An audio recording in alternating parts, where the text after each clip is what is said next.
Assalamualaikum warahmatullahi wabarakatuh. Alhamdulillah, Allahumma shalli ala sayyidina Muhammad ibn Abdullah. Siswa-siswi Madrasah Aliyah Negeri 2 Hulu Sungai Utara, berkhusus untuk jurusan keagamaan kelas 10. Ya, sekarang kita akan belajar ulumul hadis.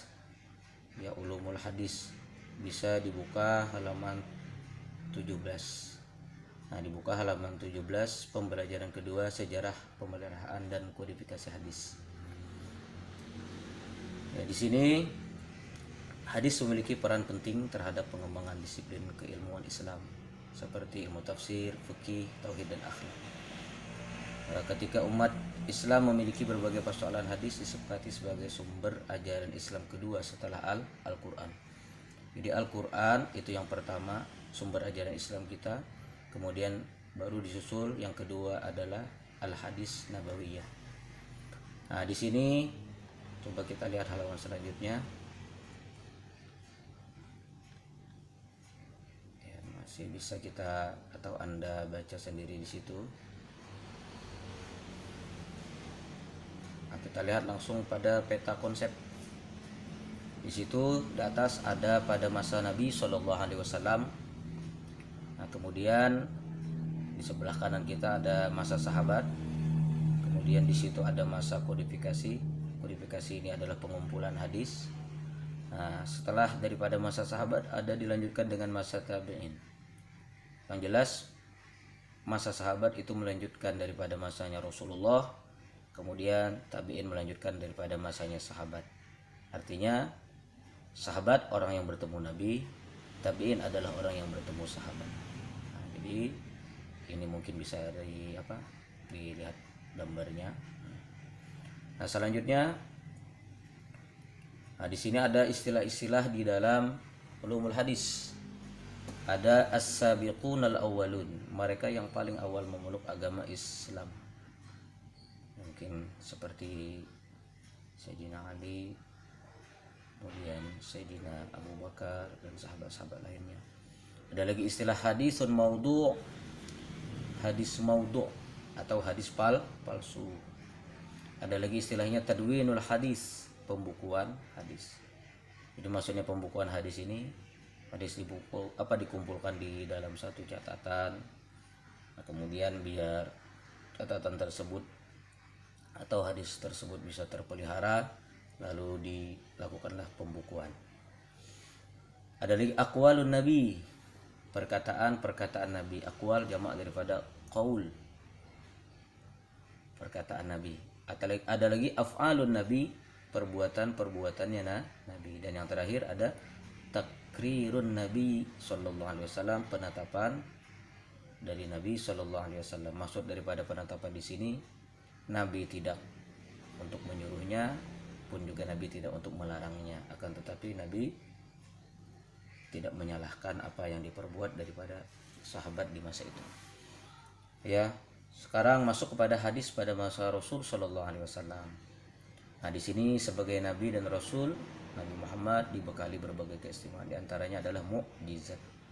Ya, tahu semua kita mukjizat ini perkara yang menyalahi dengan adat dan dikhususkan kepada para anbiya wal mursalin, termasuk Nabi kita Shallallahu Alaihi Wasallam. Nah, selanjutnya hadis di sini sudah kita pelajari kemarin. Itu ucapannya Nabi, perbuatannya Nabi, atau pengakuan atau takrirnya Rasul Shallallahu Alaihi Wasallam. Nah, di sini ada tentang hadis keluhuran akhlaknya Nabi Shallallahu Alaihi Wasallam. Siswa-siswi, kita garis bawahi di sini adalah akhlak. Jadi akhlak ini sangat utama bagi penuntut ilmu. Mempunyai akhlak yang mulia itu mengalahkan daripada kepintarannya sendiri. Cerdas, pintar bagaimanapun, kalau dianya tidak punya akhlak yang baik, maka kecerdasan tersebut sangat tiada nilainya. Al-Quran di sini menyebutkan sesungguhnya engkau wahai Muhammad benar-benar berbudi pekerti yang luhur. Nah, mudah-mudahan siswa-siswi pun juga mempunyai budi pekerti yang luhur. Nah, di bawah ini contoh daripada hadis Nabi Shallallahu Alaihi Wasallam. Beliau menyebutkan, sesungguhnya Rasul Shallallahu Alaihi Wasallam bersabda, janganlah menulis dariku selain Al-Quran. Barang siapa yang menulis dariku selain Al-Quran, maka hapuslah. Karena ditakutkan zaman itu, masa itu, Al-Quran dan Al-Hadis Nabi Shallallahu Alaihi Wasallam akan menjadi tidak jelas mana itu hadis, mana itu Al-Quran. Karena dua-duanya sama menggunakan bahasa Arab. Jadi larangan tersebut ada tujuannya sendiri dari Nabi Shallallahu Alaihi Wasallam. Nah, di dalam riwayat lain juga disebutkan, aku bertanya kepada Rasul Shallallahu Alaihi Wasallam, kata Rafi' bin Khudaij, sesungguhnya kami mendengarkan darimu segala sesuatu, kemudian kami menuliskannya. Kemudian Nabi pun berkata atau bersabda, tulislah dan tidak ada masalah. Nah, jadi mungkin Nabi melihat orang-orang yang menulis, orang-orang yang mencatat, dan Nabi pun mempersilahkan untuk mencatatnya.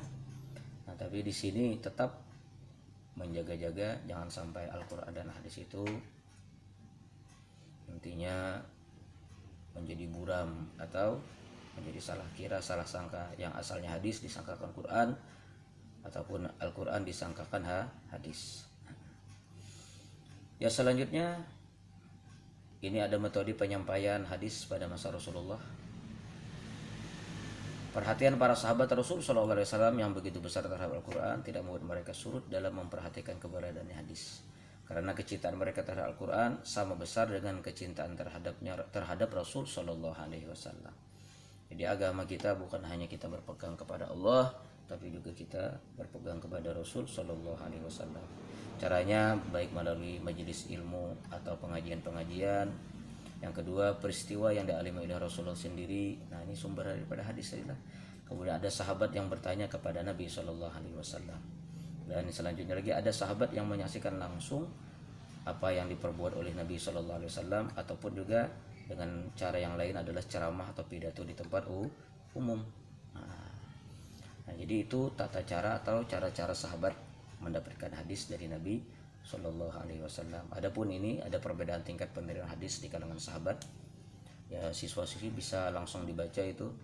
Nah, karena sini kita keterbatasan waktunya. Nah, baru nanti kita sambung dengan hadis pada masa sahabat. Baiklah, siswa dan siswi cukup dulu sampai di sini apa yang disampaikan. Nanti disimak atau dipelajari daripada video ini dan mudah-mudahan memberikan manfaat kepada kita. Amin ya rabbal alamin. Assalamualaikum warahmatullahi wabarakatuh.